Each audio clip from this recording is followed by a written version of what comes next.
Hello everybody, welcome back to another video. I'm Lisa, I'm so excited for you to be here. Today we are going to be mashing up master's techniques. So this painting over here that I did of this owl, I did in a vacant shadows technique.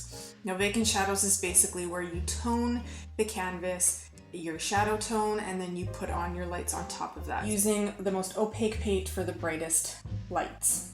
And as you move closer to your gradients and your form shadows, the light would get, or the paint, sorry, would get a little bit more transparent and a little bit more see-through, so you could start to see the shadow tones underneath, and it eventually just disappears as you kind of fade it off into the background or the tone of the canvas. Kind of a really neat way to be able to paint quickly because you don't have to paint your shadows. Essentially, you're only painting half your painting, you're only painting your lights. So that was the technique that I used originally with this owl. I have now completely sealed off this painting with an alkyd layer. Just using some Winsor Newton liquin original. And now I'm going to go in and I'm going to glaze on top of that. So glazing is a really thin passive paint. It's highly pigmented, you use very high pigmented colors at a very thin layer, and so that you can actually see through it. So the light will come through this colored layer and it will bounce off the background and it'll kind of radiate, if that makes any sense. So glazing was used back in the day by old masters because they often didn't have access to really highly pigmented colors. There were certain colors that they couldn't mix on their palette because it wasn't available to them at that time. They didn't have those vibrant, bright tones that we can get in a tube of paint today. So for example, they couldn't mix purple because they didn't have access to pigmented purple. They would create a blue layer and they would create a red layer, and those two together would create the illusion of purple. Glazing was a way of being able to really bring those rich tones of light.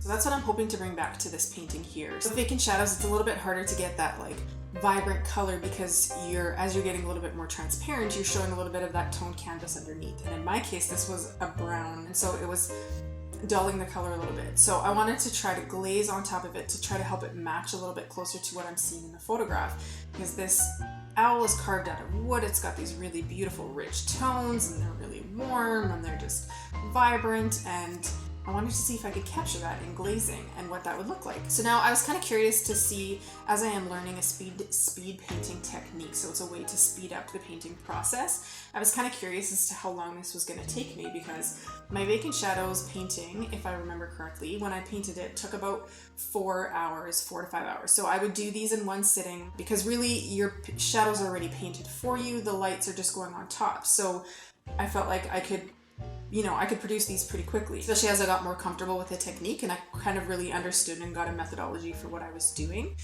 Now I'm curious to see how long this is going to take. So all in, what this painting is going to take me from start to finish.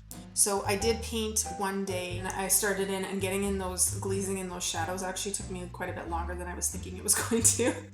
And maybe I am regretting this a little bit, putting in these shadows, but I really love the contrast, and I really think that contrast is what helps build the drama. And if you know me, I love a little bit of drama in my paintings. Let's bring on the drama.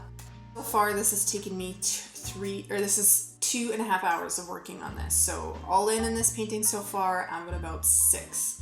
And I'm actually really excited about where this is going because this looks really neat, and there's a lot of nuance and interesting things happening in the canvas, and I really appreciate that this layered technique can really bring out some stuff that like I couldn't achieve by direct painting. If I had tried to sit down and paint these little details, then I don't know that I could have achieved this with direct painting quite the way that I've been able to do this just by simply playing around and seeing how the different layers are interacting with each other and being like, oh yeah, okay, like I can use this for a reflection. I'm kind of really excited about that. I think that's really neat that there's these like happy little accidents, although they're not accidents, it's just me learning about how this paint or this technique works on top of this technique kind of thing, and what you can kind of achieve and the kind of things that you can recreate and what works best and what doesn't. So I'm excited to be experimenting a little bit with these techniques.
being so much fun. I was a little bit nervous about laying in that shadow because I thought I just doubled my workload and this is going to take forever, but it was actually really fun to be able to just, and very easily actually, quite render in some of those shadows and add highlights and a little bit of form, you know, where you can see like in the owl where the bottom just really kind of drops down and you have those pinch points right by the feet and stuff like that. Just by adding another little bit of glaze, a little bit darker, you can just really add so much depth and form, when really like all that's on those shadows is glaze, is 2 layers of glaze essentially. And I was really simple and just used Payne's Gray for this one for my glaze color. And you can really begin to add in some dynamic shadow simply by letting some of that underpainting show through some of that brown color, and then as well just like playing a little bit with bringing some of that colored glaze just tiny bit into the shadows in a couple hits of places, and it really begins to bring out really dynamic shadows. And that was really fun to see and really neat to kind of play around with. I really enjoyed this technique. It was really fun to be able to marry these two old masters techniques. I mean, it really cut down like my time. When I really think about it, it took me about 4 to 5 hours, 5 hours max on the owl to do the vacant shadows. And this glazing on top, I spent 5 hours because I spent 3 days yesterday and 2 hours today.